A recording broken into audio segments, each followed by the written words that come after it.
London में आयोजित विश्व पर्यटन बाजार में राजस्थान की संस्कृति, विरासत और हस्तशिल्प की झलक ने सबका मन मोह लिया है। इस अवसर पर प्रदेश की डेप्यूटी सीएम दिया कुमारी ने राज्य की समृद्ध परंपराओं, पर्यटन विकास योजनाओं और वैश्विक साझेदारी की नई दिशा को प्रस्तुत किया है। अपने संबोधन में डेप्यूटी ने कहा कि लंदन और राजस्थान दोनों इतिहास, सौंदर्य और सृजनशीलता के प्रतीक है। राजस्थान न केवल शाही भव्यता का प्रतीक है बल्कि लोक जीवन, कला और परंपरा की आत्मा भी है। कार्यक्रम में गोवा के मंत्री रोहन खांटे, मध्य प्रदेश के पर्यटन मंत्री धर्मेंद्र सिंह लोधी, ब्रिटेन में भारत के उच्चायुक्त सहित पर्यटन उद्योग से जुड़े प्रतिनिधि उपस्थित रहे।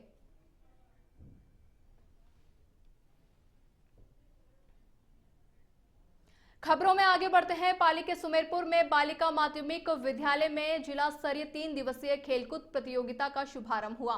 इस प्रतियोगिता में जिले की 10 टीमें भाग ले रही है। कार्यक्रम में कैबिनेट मंत्री जोराराम कुमावत मुख्य अतिथि के रूप में पहुंचे, जहां स्कूल प्रशासन की ओर से उनका माल्यार्पण साफा पहनाकर और अभिनंदन पत्र देकर स्वागत किया गया। जिसके बाद कैबिनेट मंत्री ने खिलाड़ियों से मुलाकात कर उनका उत्साहवर्धन किया। उन्होंने कहा कि खिलाड़ी जीत से अधिक खेल भावना को महत्व दे और अनुशासन, परिश्रम एवं टीम भावना के साथ खेले।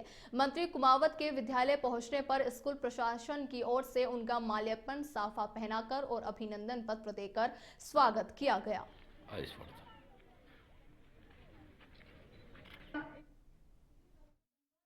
रूप से खेलों का हमारे जीवन में बहुत ही महत्व है। मनुष्य को बचपन से लगाकर, बच्चे से लगाकर युवा और बुजुर्ग, महिलाओं को सबको खेलने की जरूरत है। आज का जैसा समय चल रहा है, मशीनरी युग है, मोबाइल युग है, आईटी का युग है, इंस्टाग्राम और फेसबुक का युग है, गूगल का युग है। उसमें शारीरिक मेहनत मनुष्य को करने में कम आती है और मानसिक दबाव ज़्यादा रहता है। तो आज के युग में खेलों का बहुत ही खबर राजधानी जयपुर से है, जहां नीजा मोदी स्कूल मानसरोवर में 9 वर्षीय अमायरा की संदिग्ध परिस्थितियों में मौत। 7 दिन बीतने के बावजूद पुलिस और शिक्षा विभाग की जांच पर अब तक कोई ठोस कार्रवाई नहीं हुई है।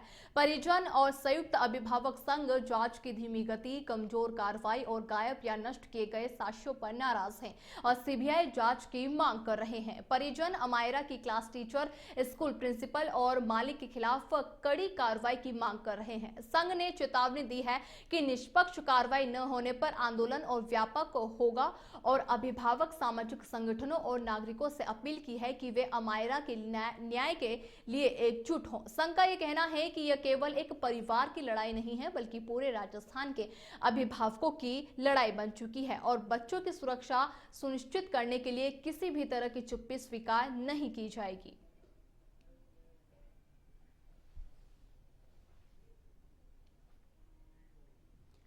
वहीं कोटा की आरपुरम थाना क्षेत्र में मां बेटी पलक और ज्योति वैष्णव की संदिग्ध परिस्थितियों में मौत की सूचना सामने आई है। उनके शव मेडिकल कॉलेज अस्पताल की मोर्चरी में रखवाए गए हैं, जहां पुलिस अधीक्षक तेजस्विनी गौतम ने देर रात पहुंचकर मामले की जानकारी ली।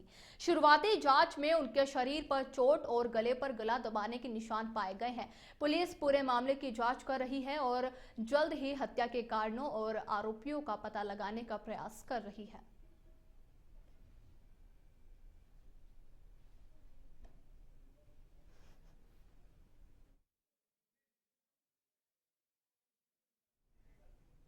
खबर पाली से है, जहां राष्ट्रीय पशुपालक संघ और डीएनटी समाजों के नेतृत्व में जिले के बलराई के पास हाईवे किनारे महापड़ाव शनिवार को दूसरे दिन भी जारी रहा, जिससे पिंडवाड़ा ब्यावर हाईवे पर करीब 10 किलोमीटर लंबा जाम लग गया। डीएमटी प्रदेश अध्यक्ष और राष्ट्रीय पशुपालक समिति के अध्यक्ष लाल सिंह देवासी ने चेतावनी दी है कि सरकार वार्ता नहीं करेगी तो ये गुर्जर और किसान आंदोलन पार्ट 2 बन जाएगा। प्रशासन ने कलेक्टर एलएन, मंत्री और एसपी आदर्श सिंधु के नेतृत्व में भारी पुलिस बल तैनात किया है और दोनों तरफ से 5-5 किलोमीटर पहले वाहनों को रोककर समझाइश दी। महापड़ाव के समर्थन में शिव विधायक रविंद्र सिंह भाटी, कांग्रेस प्रदेशाध्यक्ष गोविंद सिंह डोटासरा और हनुमान बेनीवाल ने सोशल मीडिया पर पोस्ट साझा की है। ट्रक और टैंकर चालक रूट डायवर्जन के कारण देर रात तक सड़क किनारे फंसे रहे, जबकि हाईवे से गुजरने वाले वाहन सुमेरपुर की तरफ हेमावास चौराहे से भेजे गए हैं।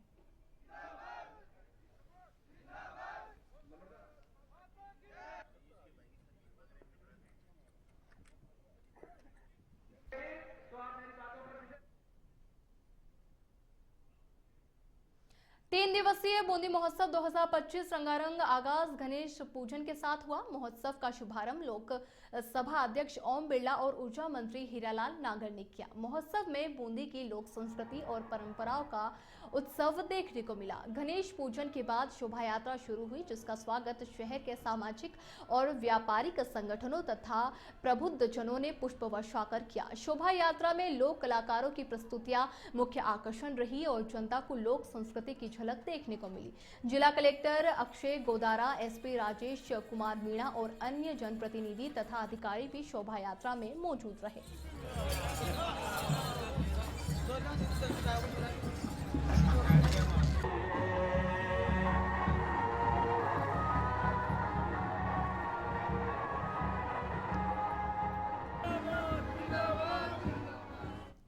खबर पीलीभीत से है, जहां पूरनपुर कोतवाली क्षेत्र के गांव कठेर चोरा में पारिवारिक विवाद के बाद एक महिला की दर्दनाक मौत हो गई। अनिता देवी और उसके पति राम बहादुर के बीच किसी बात को लेकर विवाद हो गया, जिसमें गुस्से में राम बहादुर ने घर में रखे लकड़ी के पटले से पत्नी के सर पर वार कर दिया। अनिता गंभीर रूप से घायल होकर जमीन पर गिर पड़ी और परिजनों द्वारा पीलीभीत ले जाते समय रास्ते में उसकी मौत हो गई। सूचना पर crime inspector Ashok Kumar police बल के साथ मौके पर पहुंचे, शव को पोस्टमार्टम के लिए भेजा है और मामले की जांच शुरू कर दी है।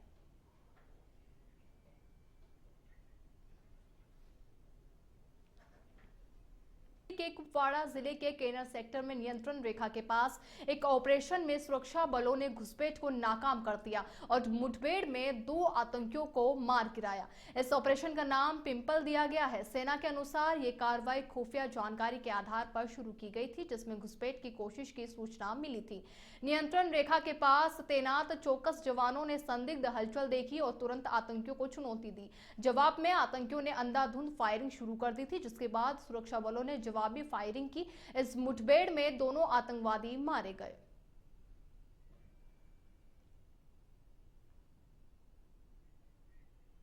वहीं सुप्रीम कोर्ट ने देश भर में आवारा श्वानों को लेकर फिर से सख्त रुख अपनाया है। कोर्ट ने सभी राज्यों को निर्देश दिया है कि स्कूल, कॉलेज, अस्पताल, स्पोर्ट्स कॉम्प्लेक्स, बस डिपो और रेलवे स्टेशनों से आवारा श्वानों को तत्काल हटाया जाए। कोर्ट ने कहा है कि वैक्सीनेशन और नसबंदी के बाद भी इन श्वानों को दोबारा इन स्थानों नहीं छोड़ा जा सकता, बल्कि उन्हें शेल्टर होम में ही रखा जाएगा। जयपुर में भी आवारा श्वानों के नियंत्रण के लिए नगर निगम की टीम सक्रिय हो गई है। टीम द्वारा शहर के विभिन्न इलाकों में श्वानों को वैक्सीनेशन किया जा रहा है, ताकि किसी मनुष्य को खतरा उत्पन्न न हो। इंजेक्शन लगाने वाली टीम के सदस्यों ने बताया कि जिन इलाकों में शिकायतें अधिक आ रही है, वहां प्राथमिकता के आधार पर श्वानों का वैक्सीनेशन किया जा रहा है।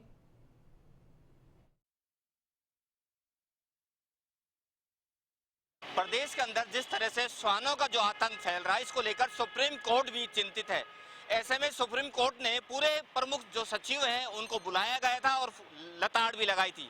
ऐसे में जयपुर के अंदर श्वानों को यानी कुत्तों को पकड़ने का अभियान चलाया जा रहा है। उन्हें एक इंजेक्शन लगाया जा रहा है ताकि उनके काटने से किसी तरह की कोई बीमारी आम जनता का ना हो। हमारे साथ हैं उनकी टीम, इनसे हम बात करते हैं कि किस तरह का ये अभियान है और कितना सुरक्षित रह पाएगा लोग यहाँ के। जी सर। जी, ये मिशन रेबीज की तरफ से है जी। हमारा एनजीओ प्राइवेट संस्था है हेल्प इन सफरिंग, उसकी तरफ से चल रहा है। कुत्तों को पकड़ते हैं, इंजेक्शन करते हैं, वैक्सीनेशन कर रहे हैं उसके रेबीज का, इंजेक्शन लगाते हैं, उनको वहीं पे छोड़ते हैं। इसके अलावा हमारा एबीसी का प्रोग्राम और चलता है, जिससे हम उनकी फीमेल डॉग की होती है नसबंदी करते हैं और वापस उनको वहीं पे छोड़ते हैं। ये चल रहा है। क्या क्या इंजेक्शन इसमें क्या क्या लगा? इसमें कुछ नहीं है सर, इसमें रेबीज का वैक्सीनेशन करते हैं, फिर उसके बाद उसको छोड़ देते हैं डॉग को। ताकि क्या फायदा होता है इनसे रेबीज से लगाने? रेबीज के कारण मतलब फायदा ये होता है कि ये कुत्ता काट लेते हैं तो उसको किसी अन्य इंसान को ना काटे, इससे ताकि उसको रेबीज ना हो, इसके लिए इसी रेबीज का टीका लगाया जा रहा है।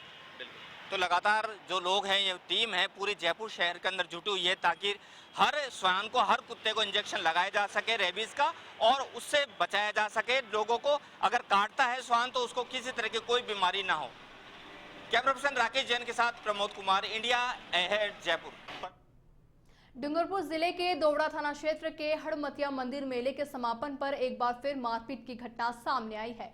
यहां पर उदयपुर जिले के सराड़ा गांव के कुछ युवक मंदिर में दर्शन करने के बाद प्याऊ में पानी पी रहे थे, तभी किसी बात को लेकर स्थानीय युवकों के साथ बहस हो गई, जो लड़ाई में बदल गई। इस दौरान वहां पहले से मौजूद 4 युवकों ने सराड़ा गाँव के एक युवक पर हमला कर दिया।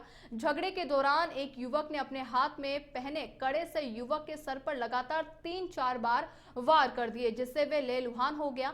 घायल को नजदीकी अस्पताल में भर्ती कराया गया। फिलहाल पुलिस ने मामला दर्ज कर जांच शुरू कर दी है। गौरतलब है कि शुक्रवार शाम को भी मेले में लड़ाई झगड़े में एक युवक के पीठ पर चाकू से हमला कर दिया था। ऐसे में मेले में असामाजिक तत्वों की दादागिरी से आमजन परेशान है। ये पानी पीने के लिए गए थे तो वो उस समय आए, वो दूसरे छोरे तो वो डायरेक्ट ऊपर पड़ गए। कितना जना था मारो और कितना जना था?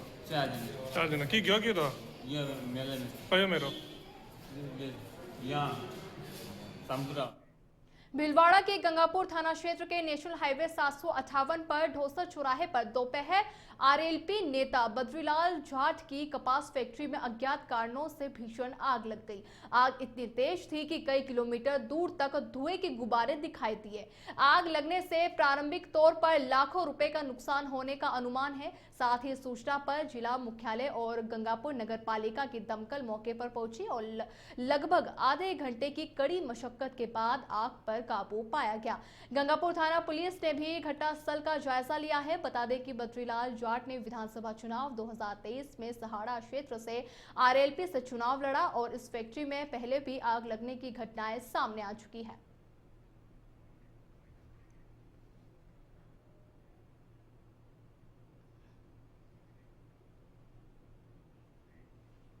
खबरों में आगे बढ़ते हैं। नेता प्रतिपक्ष टीकाराम जूली ने प्रदेश सरकार पर निशाना साधा है। उन्होंने कहा है कि सरकार का किसान खून के आंसू रो रहा है और सरकार रोड शो में शक्ति प्रदर्शन में जुटी हुई है। उन्होंने मुख्यमंत्री पर जनता की आकांक्षाओं की अनदेखी और जनहित की योजनाओं को बंद करने का गंभीर आरोप लगाया है। अंता क्षेत्र में कांग्रेस प्रत्याशी प्रमोद जैन भाया के समर्थन में जनसंपर्क के दौरान जूली ने कहा कि जनता बीजेपी को सबक सिखाने के लिए पूरी तरीके से तैयार है, क्योंकि ये उपचुनाव सरकार नहीं बल्कि जनता का संदेश तय करेगा। ये बात